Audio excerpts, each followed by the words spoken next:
Hoy día siendo 29 de abril del 2022. Me tocó presentar en el Journal Club. Voy a presentar un trabajo que viene recién saliendo, aceptado y publicado ahora en marzo del 2022 en el Pediatric Anesthesia, que es un estudio clínico prospectivo observacional, que es la comparación de este monitor de intercepción que se llama NIPE, Newborn Infant Parasympathetic Evaluation, versus cambios en la frecuencia cardíaca para detectar estímulos nociceptivos intraoperatorios en dos grupos de pacientes, en pacientes sanos y en pacientes que están gravemente enfermos o críticos. Y lo importante hoy, lo relevante de este trabajo es que es en niños menores de 2 años. ¿Ya? El grupo que hizo este trabajo son, creo que, no, hay un hombre creo, o dos, pero son casi puras mujeres y son alemanas del Hospital de Bonn. La hoja de ruta, voy a hablar un poco de monitores de nocicepción, sobre todo el ANI, que es como el primo hermano o casi lo mismo que el NIPE. Un poco los materiales y métodos del trabajo, en qué consistió el protocolo, breves palabras de la estadística, los resultados que ellos encontraron y un poco la discusión. A modo de introducción, y aquí usé un poco unos tiempos, me he robado una presentación mía. Probablemente conocen el concepto, pero para tenerlo bien claro y la gente que no está muy metida en el tema de no excepción y los monitores de no excepción, que es algo de lo cual se está publicando cada vez más. La no excepción es algo distinto al dolor, ¿cierto? Siendo el dolor una experiencia sensorial y emocional desagradable asociada a una lesión real o potencial o escrita en los términos de dicha lesión. Y que siempre ha sido un concepto bien relativo, subjetivo y ambiguo por lo mismo. Y obviamente esto no es muy extrapolable a lo que vemos nosotros hoy día en el pabellón, donde tenemos un paciente bajo anestesia general, donde claramente el componente de la corteza frontal y la conciencia no está presente. Por lo tanto, ahí entra este concepto de nocicepción, que ya es bien antiguo, pero había quedado un poco, eh, no tenía la importancia que se está dando ahora, que ya fue definido por Sherrington en 1900, que tiene que ver con todos los procesos neuronales que refieren a la activación de nociceptores a nivel periférico, somático, visceral, y su posterior codificación, transmisión y procesamiento a nivel del sistema nervioso periférico y central. ¿Cuál es el objetivo de esto? Y es algo bien de instinto y evolución, es el evitar el daño y promover la sobrevivencia del individuo o de la especie. En otras palabras, es una respuesta simpática al estímulo quirúrgico y otras noxas que evidenciamos durante la inconsciencia de anestesia general. Y aquí un monito que se lo robé a un monitor o sea, una presentación de los que crearon el NOL. Nosotros lo que queremos siempre buscar cuando usamos antinociceptivos o analgésicos en el pabellón, eso es la familia por excelencia, siendo los opioides todavía, tenemos que llegar a un equilibrio, porque como todo en la vida no es bueno mucho ni muy poco. Cuando tenemos un exceso de opioides o un exceso de antinocicepción, vamos a tener efectos adversos que todos conocemos como hipotensión, bradicardia, depresión respiratoria, náusea y vómitos postoperatorios, e incluso hiperalgesia inducida por opioides. Y todo esto va a tener malos outcomes clínicos para los pacientes en el postoperatorio inmediato e incluso en el postoperatorio intermedio tardío. Y cuando por el contrario no les damos la suficiente antinocicepción en este balance de nocicepción-antinocicepción, lo que tenemos es una respuesta que es más bien simpática. Por lo tanto, vemos lo que siempre vemos en pabellón, que es hipertensión, taquicardia, después vemos dolor postoperatorio severo, incluso sensibilización, que podría causar estos cuadros de dolor postquirúrgico persistente y que derivan finalmente en un dolor crónico que es de muy difícil manejo. Por lo tanto, este balance entre nocicepción y antinocicepción, o simpático y parasimpático, que tiene que ver con el sistema nervioso autónomo, como bien todos sabemos, es a lo que apuntan estos monitores de nocicepción y darnos una herramienta que sea un poco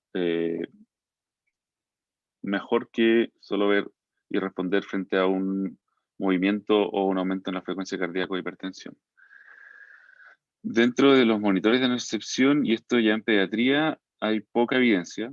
Siempre la población pediátrica va un poco atrás respecto a la literatura y a los avances de la medicina y la anestesia también. Hay algunos papers que son los que puse acá que tienen que ver con algunos monitores de nocicepción, dentro de ellos el SPI, que es un monitor bivariable que está incorporado en algunos monitores del General Electric, el PPI, que es este índice pupilar, y algunos con ANI, sobre todo en pacientes mayores a 2 años. Por eso en el NIPE se usa en pacientes menores de 2 años, como va a quedar establecido más adelante. Y algunos con NIRS, y bueno, un piloto que estamos haciendo nosotros, del cual estoy yo y Alejandro González y Mauricio Bacache, que tiene que ver con el uso de NOL, que es un monitor multivariable en pediatría. Para los que nunca han visto un ANI, yo creo que varios lo han visto, aquí a la derecha tenemos el monitor de ANI adulto.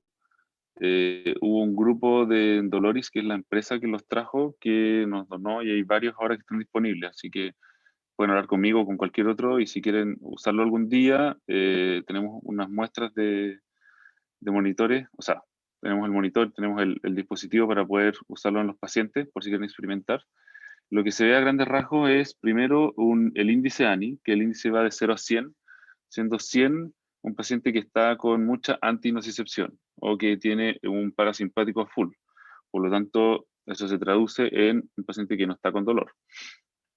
Y cuando tenemos un paciente que tiene 0, quiere decir que el paciente está probablemente eh, experimentando un estímulo nociceptivo al cual no nos estamos haciendo cargo y por lo tanto, entre comillas, le está doliendo, o tenemos un simpático que está exacerbado, el parasimpático no tiene buena respuesta. El rango va entre 50 y 70. La idea es tener a los pacientes en adulto, en ANI, entre 50 y 70. Obviamente, bajo 50, como les expliqué, acercándose al 0, es que el paciente le molesta o le duele, y por lo tanto uno debiera manejar eso con un antinociceptivo. Y sobre 70 ya son pacientes que probablemente nos fuimos hacia el otro lado, o pacientes que están muy graves, muy críticos y que tienen un exceso de parasimpático y tienen muy poca capacidad de responder desde el punto de vista del sistema nervioso autónomo y la respuesta simpática frente a alguna noxa o algún estímulo. Como pacientes graves, COVID, por ejemplo, se vio mucho ahora evidencia de eso. Bien abajo, en esa misma pantalla, vemos que hay algo que se llama energía, que también tiene que ver con un algoritmo que tiene este monitor que capta un poco la intensidad de la respuesta del sistema nervioso autónomo. Y también hay, que no es materia de esta presentación, hay rangos que son más aceptables. Cuando tenemos mucha energía, muchas veces se ve a que o hay un estímulo descontrolado, o nosotros, por ejemplo, farmacológicamente, estimulamos mucho el sistema nervioso autónomo con un bolo de levo, un bolo de efedrina, y ahí la energía se dispara y después debe mantenerse en un rango más o menos aceptable. Y si hay muy poca energía, tampoco, también es malo, porque no tiene capacidad el sistema nervioso autónomo de responder. Y lo otro importante es que tiene este componente que nosotros vemos, que es una línea naranja y una amarilla, que es el ANI medio y el ANI instantáneo, que tiene que ver un poco con una tendencia, que es el naranjo, que uno ve en los últimos 4 o 5 minutos, y son cambios más sutiles, y el ANI instantáneo, que son estímulos casi segundo a segundo, ya, pero es del último minuto.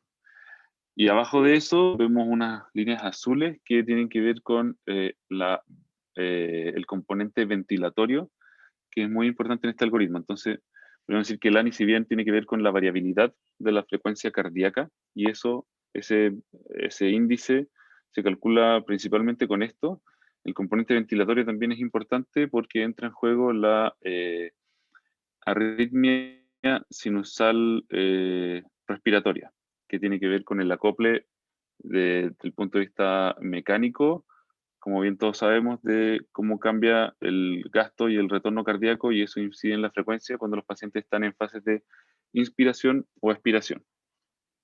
¿Ya?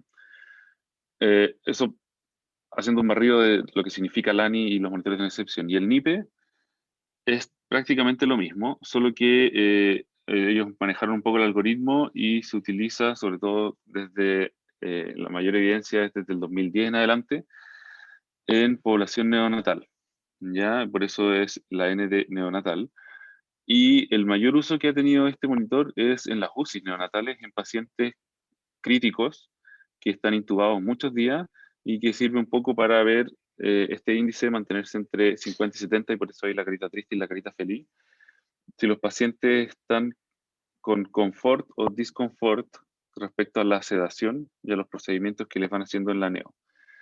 Ese es el objetivo del NIPE y se creó un poco para eso. Entonces, lo que intentaron hacer este estudio alemán, este grupo alemán, es ver si, al igual que el ANI, nosotros podemos extrapolar eso a un setting bien diferente de la UCI, como es el pabellón, que los cambios son más rápidos, que los estímulos son mucho más intensos, y ver si eso nos ayuda un poco a cambiar algún tipo de outcome o vemos diferencia. Los materiales y métodos, como les comenté al principio, este fue un estudio prospectivo observacional. Lo realizaron en el Hospital Universitario de Bonn, en Alemania, registrado en el DRKS, que es como el Clinical Trials que tienen en Alemania, y el consentimiento informado fue firmado por los padres o tutores legales y aprobado por el Comité de Ética de su hospital universitario. Los criterios de inclusión eran pacientes menores a 2 años sometidos a anestesia general para cirugía general. Era sobre todo cirugía urológica o abdominal baja, pero también hay algunos casos, como vamos a ver después, de cirugía torácica en algunos pacientes, sobre todo los más graves. Y ellos hicieron dos grupos, ya hicieron un grupo 1 que eran pacientes sanos, menores de 2 años, y un grupo 2 que eran pacientes prematuros y neonatos graves, y aquí es importante recalcar esto, que ya estaban sedados e intubados en ventilación mecánica en la UCI neonatal de este hospital. Entonces tenemos un grupo 1 que eran pacientes que venían a una cirugía, por ejemplo, neoplastías inguinales, cosas que venían de la casa y se iban en ambulatorio, así quedan unos días hospitalizados, versus este grupo 2 que eran guaguas que estaban bien graves. El único criterio de inclusión que ellos mencionan es que los pacientes hayan tenido algún tipo de arritmia cardíaca y que el ritmo sea no sinusal. Y esto es bien importante porque claramente si un paciente tiene una arritmia cardíaca, y una de las críticas que se le hace a la ANI y al NIPE, eh, el algoritmo ya no nos sirve mucho este índice porque se basa, como les comentaba, en tanto en el componente de variabilidad de la frecuencia cardíaca, y eso nos da una noción del tono parasimpático y simpático, y también de esta arritmia sinusal respiratoria, que tiene que ver con el acople ventilatorio y electromecánico del corazón. Entonces, pacientes que están en una FA o que tienen un bloqueo completo de rama o algún trigeminismo, no funciona mucho el índice y el algoritmo. No hicieron cálculo de poder previo. Esto principalmente, y nos pasó un poco a nosotros también cuando hicimos este piloto de NOR pediátrico, porque hay muy poca evidencia, entonces es difícil calcularlo y saber, pero sí se basaron en estudios similares y previos, que habían 3 estudios de Sang-Weber y Cremilieu, unos franceses, en pacientes pediátricos con monitoreo de excepción, y entonces el target fue buscar 100 eventos, de estos eventos más susceptivos, en un grupo de 50 pacientes. Y un poco más yendo al protocolo, lo que ellos definieron como eventos nociceptivos observados durante procesos anestésicos habituales fueron 3. 1, punción venosa. 2, la intubación. Y 3, incisión en la piel. Midieron el índice NIPE, que es cuando se pone sobre el paciente, es algo que es no invasivo y se pega a nivel precordial y a nivel del esternón. Son unos adhesivos que se pegan ahí y se conectan con un cable directo a la máquina NIPE, y la frecuencia cardíaca, obviamente. Todo esto fue de forma continua desde que los pacientes ingresaban a pabellón. La anestesia, y aquí son bien escuetos en explicarlo, fue sevoflurano remifentanil o propofol remifentanil. No hablan de dosis, no hablan de MAC, no hablan de target de remifentanil. Solo dicen que queda a discreción del anestesiólogo, que es ciego a este valor de NIPI o NIPE instantáneo y después NIPE medio, y él le da anestesia a los pacientes, sin preocuparse mucho de lo que estaba pasando con el grupo del protocolo de investigación.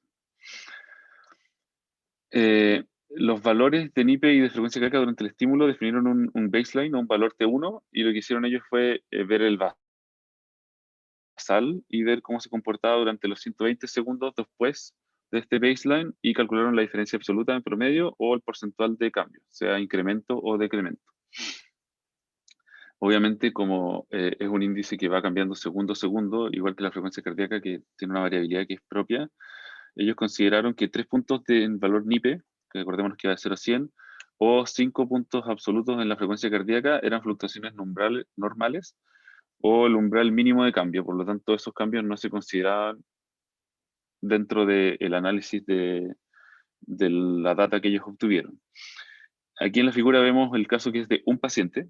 en la línea de tiempo, vemos en el eje Y el NIPE, que va de 0 a 100, en el eje X, que es el tiempo, y ellos ponen con estos monitos el círculo azul, el asterisco y el rombo, los tres estímulos no exceptivos. Entonces vemos que tenemos un paciente que está en un rango adecuado del monitor de no excepción, en alrededor de 60, si no ven muy bien el número, el área gris va entre 50 y 70, que es lo que nosotros habíamos planteado como target de área de confort o de buen balance, no excepción ante no excepción. Parte en 60, hay alguna variabilidad y después del estímulo importante no exceptivo, que es la intubación, tienen una baja. Por lo tanto, se registra como si es un estímulo no exceptivo porque disminuye el índice NIP, baja un poco esta área de 50 y después vuelve a subir, se hace una punción venosa que vuelve a bajar y después vemos algunas fluctuaciones y con la incisión en la piel, que es cuando parte de la cirugía, que es el último estímulo nocivo que ellos registraron, también tenemos una baja. Entonces ellos dicen, bueno, concuerda con que después de cada uno de estos tres estímulos hay una disminución en el nivel, ¿ya? Para ver un poco la línea de tiempo y explicar cómo funciona el protocolo. Además de registrar estas dos cosas, que fue el NIPE y la frecuencia cardíaca, y compararlo en los grupos, ellos hicieron en el postoperatorio, solo con el grupo 1, porque claramente el grupo 2 era un grupo especial de pacientes que se iban intubados de vuelta a la unidad de cuidados intensivos, aplicaron estas dos escalas, que es la escala de Kuss y la escala de AED. La Kuss es una escala que ocupan en Alemania probablemente y solo ahí, que es la Kindliche Unbehagens und Schmerzskala, que tiene que ver prácticamente con la evaluación del dolor postoperatorio. Y lo que ven es el disconfort y el dolor en niños de 0 a 4 años. Ven 5 ítems, que son estos que están acá, que tienen que ver con el movimiento de piernas, llanto, expresión facial, movimiento del torso, y le asignan un puntaje del 0 al 2. Lo puse en alemán, no porque sepa, pero porque no encontré la escala en inglés, ¿ya? Pero tiene que ver con estos 5 ítems. Y abajo la escala, la PAED, que es más conocida, pediátrica, que también está validada para niños entre esas edades, en general entre 0 y 4 años, y que también son 5 categorías, pero van del 0 al 4, y es para evaluar agitación o delirio postoperatorio en los pacientes pediátricos.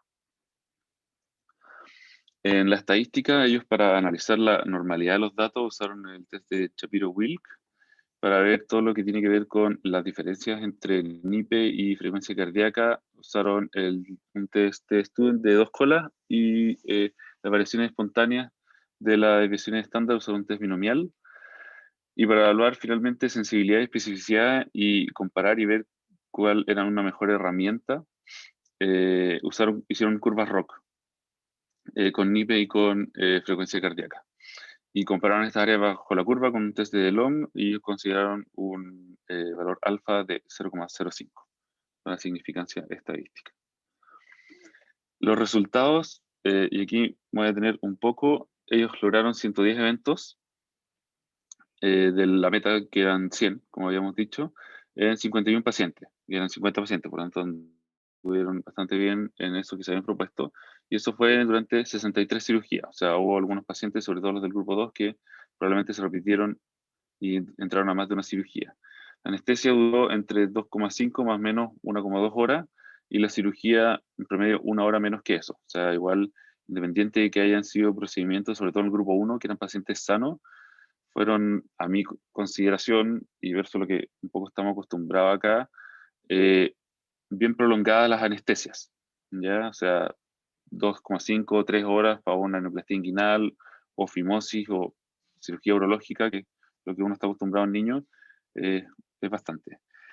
Como vemos el grupo 1, que son estas guaguas sanas, ellos en promedio ya 7 meses, versus el grupo 2, que en promedio tenían 1 mes y medio, entre 1 y 2 meses. Por lo tanto son pacientes claramente prematuros. Ahí no entran más en detalle si eran por edad corregida, semanas, días de vida gestacional, no entran en detalles de eso, pero claramente son guaguas más chicas y que están mucho más graves. El peso 8 kilos versus 4 kilos, y la gran mayoría de los del grupo 2, que son estos prematuros que están intubados en la UCI y la NEO, son ASA 3, obviamente, y la gran mayoría de los del grupo 1, el 60%, son ASA 1, o sea, son guaguas sanas que es una cirugía electiva. Y aquí por cirugía abdominal y urológica, la gran mayoría de los del grupo 1, y algunas cirugías torácicas que fue en los pacientes del grupo 2. Viendo los resultados, el NIPE disminuyó en todos los estímulos no nociceptivos, ¿ya? Y el rango de disminución fue entre un 15 a un 30%. Entonces vemos aquí en los tres estímulos en el grupo 1, en el gráfico a la izquierda, y en el gráfico de la derecha vemos en el grupo 2, que como son pacientes que estaban intubados y estaban sedados, obviamente deben haber estado con alguna vía venosa para la sedación, por lo tanto la punción venosa y la intubación no entran dentro del el análisis y solo se comparó y se analizó la incisión en la piel. Entonces vemos que en el grupo 1 los valores de NIPE tuvieron una disminución en el basal versus los 120 segundos después, y hubo diferencias significativas en ambos grupos, en los estímulos de incisión en la piel y en el grupo 1 que se analizó la intubación. Hubo diferencias estadísticamente significativas. Lo único que no hubo diferencias estadísticamente significativas fue en el grupo 1 respecto al estímulo de vención, o sea, punción venosa. Y aquí en esta tabla vemos un poco lo mismo. Ellos no fueron tan prolijos y no se explayan mucho en cuántos estímulos analizan por paciente, porque como vemos acá en esta tabla de punción venosa, que si vemos fueron por lo menos 30 pacientes, de los del grupo 1, solo registraron 6 para este análisis de los valores de NIPE, que vieron que la estadística no era significativa porque disminuía de 55 en números absolutos de media a 51. Y aquí sin más en números de intubación e incisión en la piel, vemos que en la intubación sí hay una disminución significativa, por lo tanto se registra, el monitor es capaz de registrar como estímulo nociceptivo, que baja de 60 más o menos a 40, con un 30% de disminución en porcentaje, y la incisión en la piel que disminuye de un 60 a un 51, y eso también es estadísticamente significativo. Y en el grupo 2, que solo se analizó la incisión en la piel, también hay una disminución del NIPE en casi 10 puntos, y esto llega a ser estadísticamente significativo. Comparando ahora frecuencia cardíaca, de nuevo lo mismo, estos dos grupos, guaguas sanas, guaguas enfermas, y las guaguas enfermas, donde no pudieron obviamente hacer los tres estímulos, sino que solo incisión en la piel. No hay diferencia significativamente estadística en ninguno de los estímulos nociceptivos. En el basal versus los 120 segundos posteriores y el cambio que hay. Se movió entre 130, 120, 140, o sea, eran frecuencias cardíacas normales para guaguas que vemos que están intubadas bajo anestesia general, y lo que varió, que en el fondo el NIPE, si bien debería disminuir, y eso refleja un estímulo nociceptivo, la frecuencia cardíaca es lo inverso. O sea, si tenemos un estímulo nociceptivo, nosotros esperamos que la frecuencia cardíaca aumente. Pero estos cambios, en algunos, por ejemplo, la intubación, tuvimos una disminución en la frecuencia cardíaca, cuando fue la punción venosa aumentó, pero algo que no fue significativo, y en la incisión en la piel prácticamente no hubo diferencia. Y en el grupo 2 vimos lo mismo. Acá ellos hicieron una modalidad que, bueno, yo la verdad es que no he visto, no sé si alguno había visto antes, que son los heat maps, que es para identificar y ver de una forma gráfica mucho más fácil todo esto que vimos anteriormente en las tablas. Entonces, ¿qué es lo que, cómo se interpretan estos heatmaps? Cada una de estas rayas con colores son los eventos registrados. Entonces, vemos aquí, por ejemplo, lo que llama un poco la atención, que ellos solo registraron del grupo 1, punción venosa en 6 casos.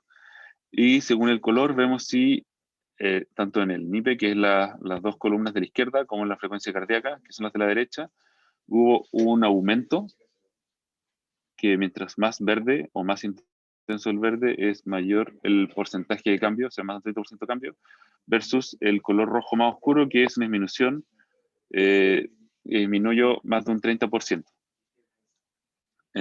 Entonces vemos que lo que uno esperaría, obviamente, es que en el índice de no excepción, lo que veamos después de cada uno de los estímulos es que haya más colores rojos y rojos más oscuros. Por lo tanto, quiere decir que el índice es capaz de identificar o que cambia porcentualmente mucho más después de cada uno de los estímulos receptivos, y en la frecuencia cardíaca nosotros deberíamos ver muchos más colores verdes, y obviamente mientras verdes más oscuros quiere decir que el índice es mejor porque hay mayor cambio porcentual después de cada uno de los estímulos nociceptivos.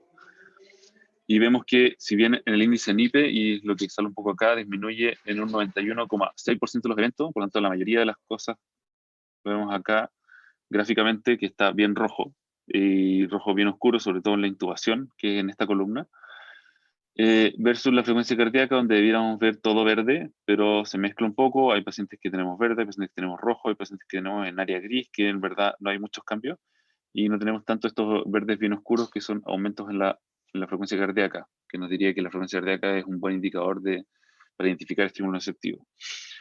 Entonces la frecuencia cardíaca aumentó en un 38%, pero a la vez disminuyó en un 53%. Por lo tanto, en palabras simples, no nos sirve para nada para identificar estos estímulos nociceptivos. Y ellos analizaron en los pacientes donde no hay cambio, que son estas áreas grises, que fueron un 8% en la frecuencia cardíaca, versus los pacientes en donde el NIPE no fue capaz de ver cambios en estímulo, que fue solo en un 2,8%. O sea, el NIPE es es una mejor herramienta para discriminar. ¿Por qué? Porque vemos que tiene una tendencia, o sea, después de cada estímulo nociceptivo hay una disminución que es bien marcada en muchos de los pacientes, en un 92%, y solo en un 3% no vemos este cambio, versus la frecuencia cardíaca, en donde es un poco una moneda, algunos suben, otros bajan. De hecho, en la mayoría disminuye, ellos encontraron, y en un 8 o 10% no discrimina porque no logra ver cambios.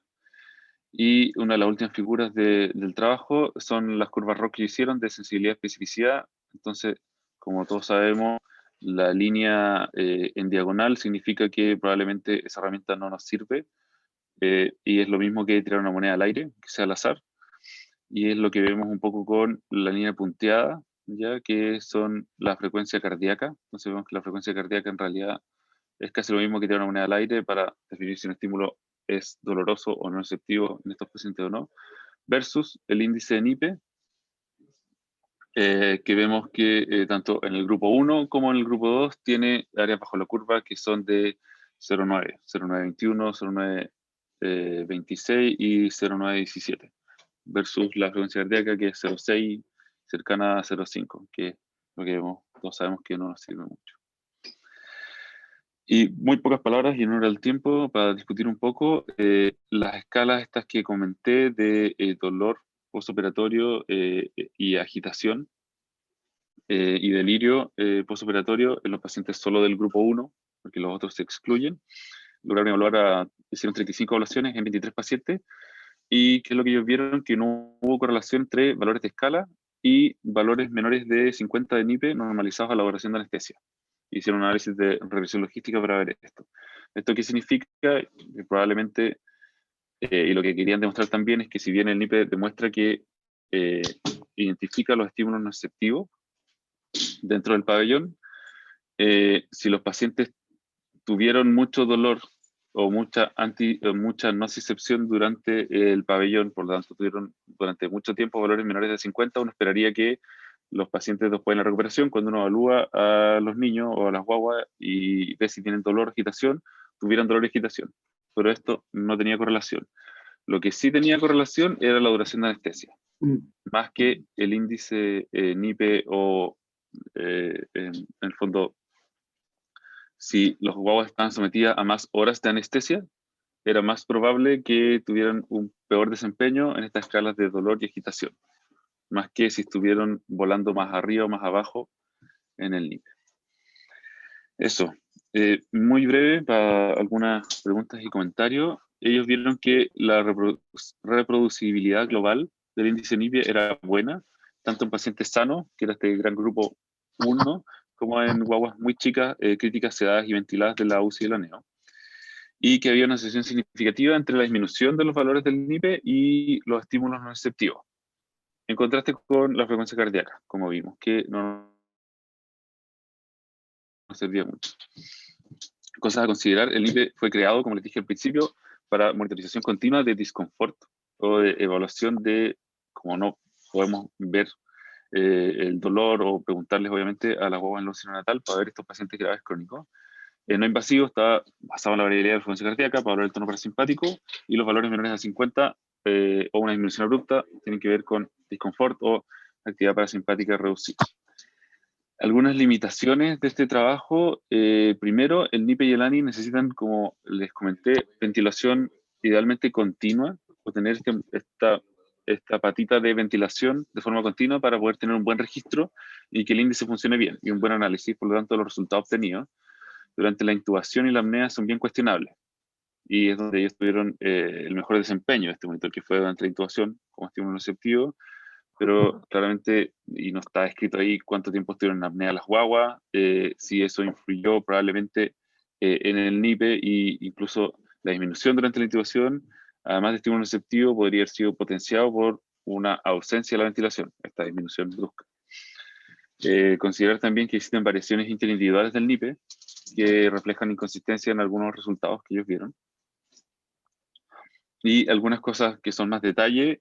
Uno, probablemente en el grupo, sobre todo que se hizo con TIVA, la inyección de un bolo de propofol, que no está descrito, yo busqué, también busqué los anexos, no está descrito en cuántas guaguas usaron, cuánto hicieron, pero sí el dolor que nosotros muchas veces vemos por el rol de la inyección de propofol podría haber tenido alguna incidencia en, en el análisis de la punción venosa. Y el tamaño muestral fue en estos trabajos difícil reclutar muchos pacientes, pero si bien ellos lograron los 50, es un tamaño muestral relativamente bajo. Los estímulos no receptivos no tienen una estandarización muy real, porque las intubaciones no escriben cuántos intentos fueron, por cuántos operadores, cuánto tiempo estuvieron, lo mismo que la punción venosa, y en la incisión en la piel ellos definieron entre 1,5 y 5 centímetros, pero también depende un poco el lugar de la incisión, las dosis previas que ellos hayan tenido de anestesia, por ejemplo, sobre todo en las guaguas críticas, entonces ahí se enreda todo y se ensucia un poco. ¿Ya? Y una cosa que cae un poco de perogrullo, pero que obviamente todos estos trabajos son difíciles de extrapolarlo, porque cuando estamos bajo anestesia general metemos muchas más variables y de alguna u otra forma reducimos la actividad y jugamos con el sistema nervioso autónomo. Entonces, ser bien purista en un paciente sano o con monodrogas sedados en la UCI versus un paciente que está con una anestesia multimodal es difícil. Ya y las áreas hay muchas áreas grises en ese aspecto. Eso. Gracias. Espero que hayan entendido y que les haya servido. Quedo atento a comentarios.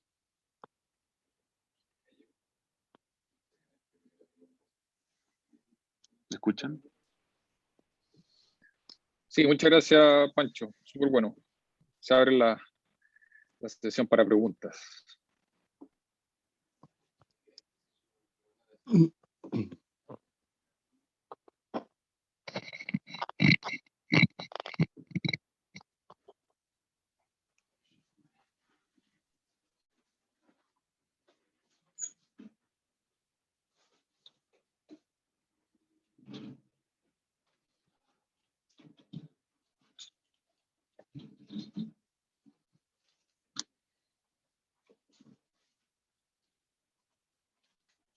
¿Nadie? A Mauricio lo veo en la cámara, pero no sé si está hablando Grande, Pancho. con otra persona o respecto a esto. Oye, no se escucha negro. es que ahora sí, si no nos acoplamos. Ah. Oye, una de las cosas que pasa con NIPE es que no usa un sensor como el ANI, que se pega en el tórax del paciente, sino que se conecta al monitor de la NEO, directamente al monitor Philips o lo que tengan. Ahí abajo hay un modelo que ya lo han utilizado y muestra esta tendencia justamente como de la actividad del parasimpático y que, no sé, en algunas superficies podría como causar algunos tipos de ruido que podría interpretarse como actividad o no actividad del parasimpático, como ellos lo presentan, que podría conducir a algunos tipos de errores. Entonces, yo creo que este tipo como monitoreo es bien alaraco, de cierta manera, es como uno podría ser artefactado con distintos tipos de estímulos. Entonces, creo que podría ayudar a como servir a guiar un poco como la analgesia intraoperatoria, entre otras cosas, pero también al mismo tiempo hay que tener ojo como qué tan sensible es este tipo de monitor para poder captar otras señales que no necesariamente son del paciente, sino más bien del ambiente.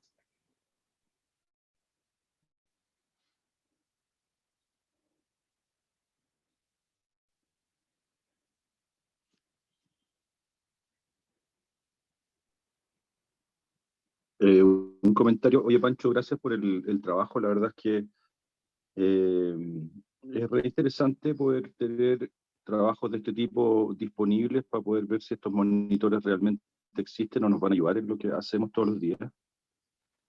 Eh, Les adelanto un poco que a Pancho lo invitaron para hablar en el Congreso de Anestesia de este año, reportarles la experiencia que nosotros tenemos o que hemos hecho con estos tipos de monitores en pediatría específicamente. Así que probablemente esta información igual va a ser un aporte para esa presentación. Y la idea de presentarlo de Pancho probablemente se relaciona con eso. Yo me he hecho una idea de que estos monitores efectivamente miden lo que dicen que tienen que medir. Y lo que dicen que tienen que medir son cambios durante la anestesia o frente a estímulos del sistema nociceptivo, o sea, del sistema nervioso autónomo. Que eso vaya a hacer una diferencia en lo que hacemos todos los días y cómo hacemos la anestesia, la verdad es que casi todos los trabajos son bien decepcionantes al respecto, y como que cada vez uno se va quedando con la idea de que el aporte que van a hacer estos monitores pareciera ser que es poco. Y probablemente eso tiene que ver porque la nocicepción no solo es cambios en el sistema nervioso autónomo, sino que además deberían otras cosas acompañarse, y probablemente, al menos la experiencia que nosotros tenemos con NOL y los trabajos cuando uno lee todos estos trabajos de dolor, muestran que hay algunas diferencias, pero que cuando tenía un clínico bien preparado, que sabe lo que está haciendo y que se conoce los tiempos de la cirugía, probablemente la diferencia en términos de consumo de opioides, de administración de opioides, o del manejo del dolor propiamente tal, es bien escaso. Y nosotros hemos tenido una experiencia bastante similar con NOL, al menos en adultos, y con ANI todavía estamos ahí analizando los datos, pero probablemente va a mostrar la misma cuestión. Y probablemente en niños, con todos los artefactos que ocurren en la UCI, va a ocurrir un poco lo mismo. Yo creo que finalmente los monitores miden, pero la verdad es que no sé si son un aporte a la clínica o para cambiar lo que hacemos de alguna otra forma, que es lo que a uno le gustaría. Creo que en este sentido el dolor está un poquito sobredimensionado, y esa es la impresión que me he ido dando. Yo era de los que tendía a creer que finalmente el exceso de opioides que le administrábamos a los pacientes podía tener problemas posteriores, que la falta de opioides también, pero la verdad es que parece que independiente del nivel de analgesia que tú les des, si le das analgesia ya es suficientemente bueno para evitar problemas posteriores. No sé, tengo esa idea, tengo sentimientos encontrados con estos monitores. No sé si van a cambiar nada, y probablemente tiene que ver con que todavía no cachamos bien qué es lo que es el dolor intraoperatorio. Y probablemente haber que buscar nuevos monitores o nuevas alternativas, mezclar más cosas como para poder tener una idea más clara, que hagan un cambio clínico finalmente.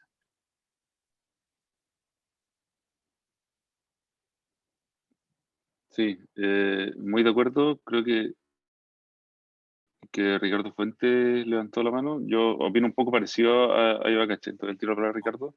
Y lo que hemos visto, claro, que se ven súper innovadores tecnológicos, pero concuerdo con que outcome clínicos duros o incluso no tan clínicos duros como dosis de fentanil o de remifentanil, y en el caso de lo que vieron ellos, como les mostraba, estas escalas de evaluación de dolor, la verdad es que no había ningún cambio, y pacientes que probablemente quizá, según este monitor, hubieran estado con muy poca antinocicepción, hubieran andado igual o quizás mejor. La verdad es que no sabemos. Ricardo. Gracias, Francisco. Súper buena la presentación, muchas gracias.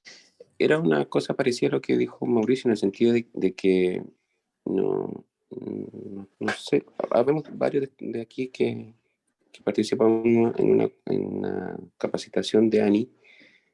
Yo no lo conversaba con otros, pero a mí personalmente no sé si me convenció o me tragué la pastilla, no no lo vi como de tanta utilidad, de buena primera pasada. Y el resto de Neo, también participo con Mauro en este ProAD, ¿no? de la Neo. No sé si finalmente ahí es como más nebuloso todavía, no sé si vamos a lograr algo contundente como para que finalmente nos termine cambiando la conducta. Es como esa inquietud nomás, no sé si es un camino que probablemente vale la pena caminarlo y a lo mejor, o sea, a lo mejor si lo caminamos y concluimos que no hay nada, a lo mejor igual vale la pena caminarlo, pero no lo veo tan óptimo. Pancho, Sí, hola, hoy una consulta muy corta. Primero que nada, felicitaciones, súper clara la presentación, sobre todo la introducción. En tu experiencia, con todo lo que has leído y has trabajado en NOL, ANI versus NOL en niños, pareciera que NOL podría ser mejor, uno, y dos, si bien puede que, como dice Mauricio, no nos aporte nada en la clínica, sí, ¿no ves tú que esto puede aportar para estudios clínicos de farmacológicos, como estudios PKPD, que sean un poquito más precisos o mejor realizados que usando los parámetros habituales que usamos para analgesia? Mira, en realidad yo el NIPE no lo he utilizado. No, o sea, sé que hay una hora en la NEO y en realidad no lo hemos utilizado. Yo creo que los de ahora de Doloris lo trajeron, no sé si había antes en la NEO. Y el ANI, claro que en teoría es desde 2 años en adelante, tampoco lo he usado en pediatría, solo tengo la experiencia del trabajo que hicimos con NOL pediátrico, en donde vimos que sí habían resultados y que claramente se identificaba, o sea, era un buen instrumento para identificar este estímulo nociceptivo y correlacionarlo con los niveles de analgesia o antinocicepción. Pero de nuevo insisto y comparto ahí con Mauricio y lo que sabes también en los trabajos de NOL de adultos y de ANI de adultos, es que hay demasiadas cosas que no sabemos o que no controlamos, yo creo. Y probablemente más que las cosas no invasivas o como por ejemplo el NOL, que tiene esta cosa de la corriente eléctrica, la galvanometría o los cambios de temperatura a nivel periférico y el balance nervioso autónomo, quizá, y esto una voladura nomás, después haya que analizar y tener algún tipo de medición de niveles plasmáticos de alguna sustancia o algún indicador, ya sea interleuquina, interferón o algo que nos marque más nocicepción, más que jugar un poco tanto con la frecuencia cardíaca y con el sistema nervioso autónomo. Entonces, sí, creo que tienen un rol, pero por ahora es más de un poco como para jugar uno dentro del pabellón, pero probablemente la conducta no la van a cambiar mucho y ya está un poco siendo demostrado que los outcomes que nos importan duros, que son día hospitalario, bueno, mortalidad, que probablemente no tenga ninguna incidencia, día hospitalario o horas en la recuperación, o dolor y manejo y náusea postoperatorio, probablemente el outcome y el impacto sea bien mínimo. Sí. ¿Puedo hacer un último comentario? Y espero después de eso callarme. El otro día conversábamos un poco con Ignacio cuál es el valor que eventualmente estos monitores pueden seguir teniendo. Y a colación viene que eventualmente, por ejemplo, la electroencefalografía que vino a medir la profundidad de anestesia que lográbamos en los pacientes tampoco ha logrado cambiar los grandes outcomes que esperábamos. Probablemente en alguna población especial, no sé, los viejos, de repente que tú le pongáis, por ejemplo, un BIS a los pacientes o electroencefalografía y veáis el espectrograma, a lo mejor pudiesen verse, ¿cómo se llama?, beneficiados. Y pasa un poco lo mismo que con estos monitores. Esos monitores miden profundidad anestésica, estos miden aparentemente nocicepción, y efectivamente son útiles para medirlo. Que allá vaya a cambiar alguno de los outcomes, la verdad es que probablemente tampoco lo va a hacer.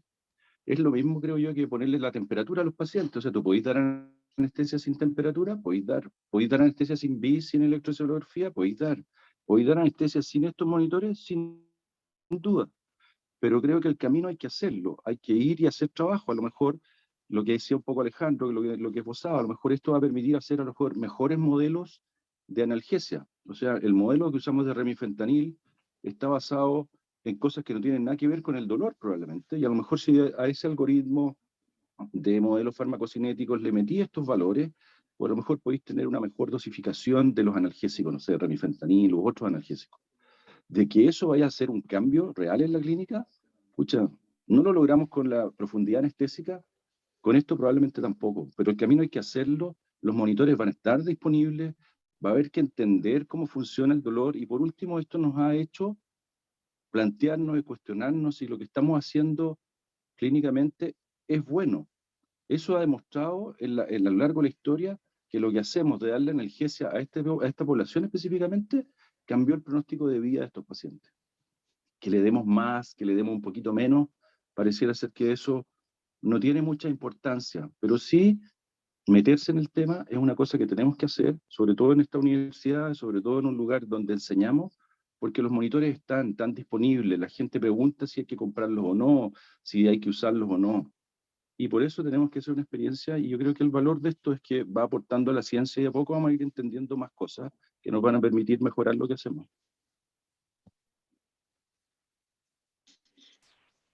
Puedo hacer un pequeño comentario con respecto a eso mismo. Yo estoy totalmente de acuerdo, y un poco lo que dijo Alejandro González, el valor de estos monitores yo creo que va por el lado de la investigación, más que la clínica, obviamente, porque aquí lo que no estamos jugando es la sintonía fina, no la mortalidad ni los grandes desenlaces, sino que la cosa más fina. Así que para los estudios farmacológicos tiene un valor enorme. Y la otra área donde yo creo que tiene un valor enorme es en la automatización de la anestesiología, que es un área que está desarrollándose, y todos estos temas de los closed loops y ese tipo de cosas yo creo que va para allá. Entonces, esto es una señal más. No podemos depender solamente de eso, pero con una señal más va mejorando la capacidad de discriminación y actualmente de toma de decisiones.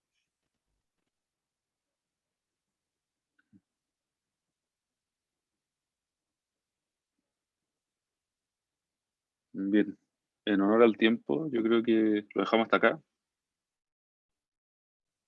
¿Les parece? Buena, Panchulo. Ya, pues muchas gracias. Buen viernes. Nos vemos. Chau, chau.